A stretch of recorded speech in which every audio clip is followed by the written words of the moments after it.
Nasib naas menimpa salah satu prajurit angkatan bersenjata Ukraina di medan pertempuran. Bagaimana tidak, ia diserang oleh militer Rusia hingga berakhir kehilangan nyawa.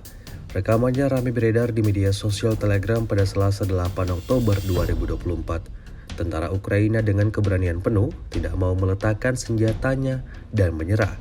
Sebaliknya, dia memilih berpura-pura mati dengan harapan operator UAV Rusia tidak menyadari penipuannya. Pejuang Ukraina yang berpura-pura mati itu dengan cepat diketahui dan langsung mendapatkan akibatnya. Militer Rusia mewujudkan akting tentara Ukraina tersebut dengan melemparkan granat mematikan seperti yang terlihat dalam rekaman. Alhasil, ledakan dahsyat terjadi dan tentara tersebut diklaim kehilangan nyawa.